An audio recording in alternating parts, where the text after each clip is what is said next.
Booktube, this is Roz and this is still my channel, A Journey Through Books. And before I start with the Midyear Freakout tag, I thought I would take this opportunity to show you how wonderfully harsh our winters here, are here in the Sunshine Coast.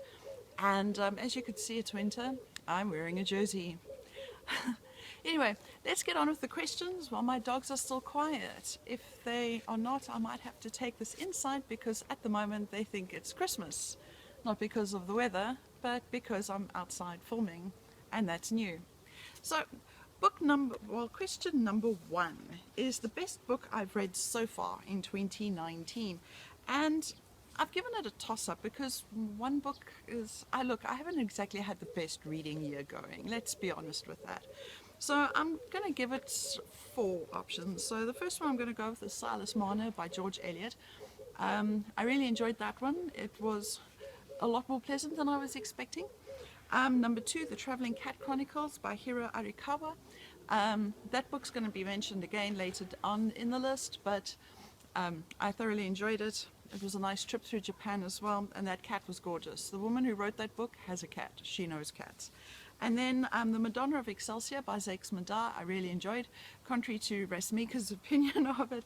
And then less so, but Taste by Tracy Farron. It got to the climax and then I suddenly really enjoyed the story. I mean, but up until that part it was really horrific. I think I appreciated the more horrific side more though, because that was a lot more realistic. But anyway, moving on. Number 2, the best sequel you've read so far. Well, last year it was Dark Fire by C.J. Sanson, and this year the prize is taken by Lamentation, also by C.J. Sanson. Number 3, new release you haven't read yet but want to. I have no idea. I don't even know what new releases are out there at the moment. Number 4, most anticipated release for the second half of the year, and that one I actually do have an answer for. It is The Burning White. Or was it The Blinding White?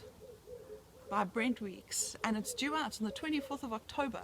You see, I know the most important part. By Brent Weeks, 24 October, be there. It's the 5th part in his Black Prism series. It works with the magic system with color, which is very interesting. I quite enjoy his stories actually. They're relaxing. Very nice for long winter nights.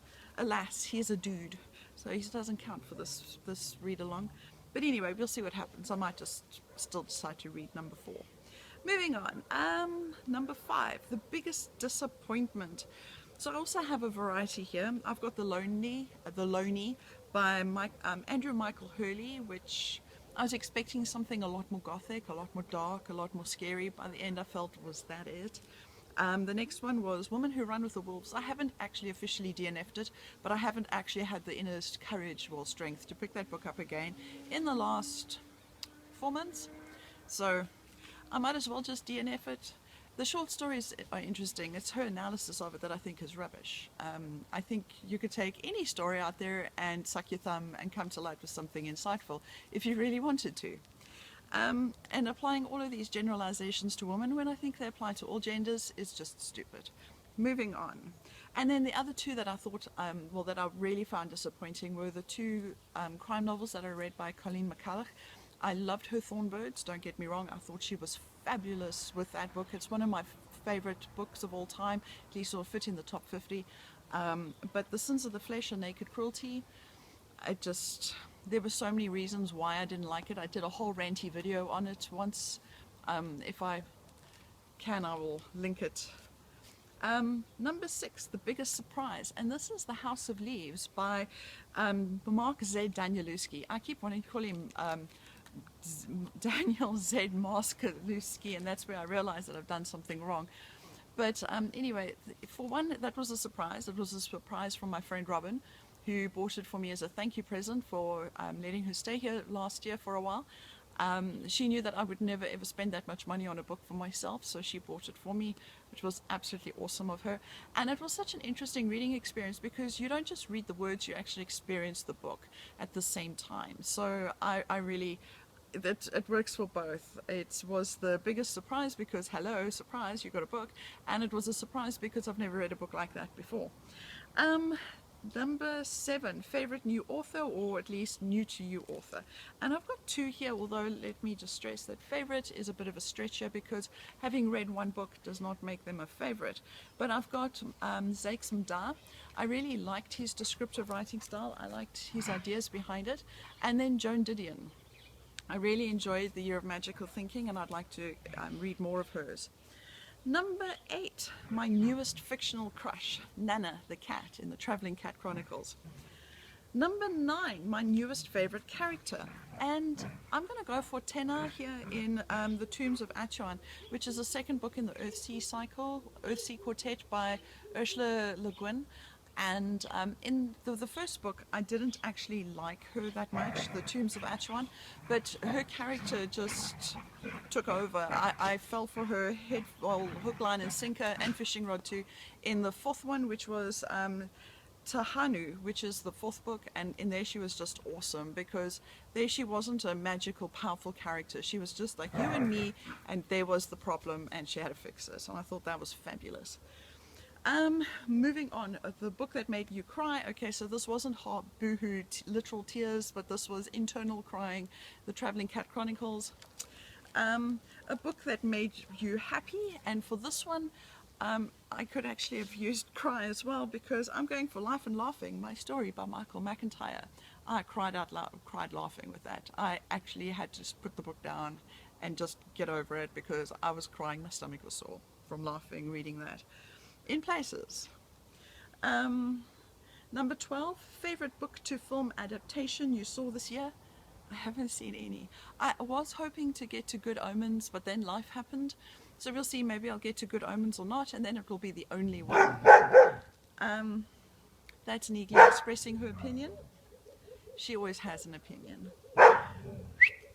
Shut up. Number 13, favorite video you've done this year? Sore point. I'm struggling to get videos. I'm struggling to get the time to make videos, and at this point the fact that I've actually managed to keep this up and not abandon my channel is so far my favorite part of the year. Let's not push it and look for a favorite video, because I'm just going to start judging them and go, there is nothing creative about this. You're just rehashing the same thing. So we're not going there. Number 14, the most beautiful book you've bought so far this year. It's the first book I got this year. It is Lamentation by C.J. Sanson. I think that book's gorgeous. I will put a picture of it somewhere. I don't even know how this is filming. And then number 15, what books do I need to read by the end of the year? I don't need to read any books. Well, there's 2 that I need to read. I need to read The Mark by Edith Bulbring, and I need to read The Picture of Dorian Gray by Oscar Wilde, and both of them need to be done by next month. Not with me, but with the entire class. And every other book I don't need to read, which is why I look forward to doing it. As soon as somebody puts you have to in front of it, I no longer want to. And then the last one is, who do I tag? And you would love to be tagged, wouldn't you? Yes, you with all the opinions. I don't know who hasn't done this. I started to go through my YouTube, well, through my subscriptions. There is thousands of videos. Guys, you're making about 100 a day. I've got 3 weeks, if not more, videos to catch up on. I have no idea.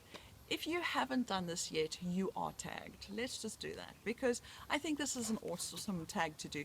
I don't think Alan's done it, so Alan Morton, if you haven't done it, you're tagged. Eleanor, I don't think you've done it, but I haven't seen a video of yours in a while. But then I'm still scrolling through my subscriber list and getting overwhelmed by things that go, ooh, sparkly. Yeah. Guys, if you haven't done it, do it. It's not hard. Okay, that's me for now. Happy reading. Bye.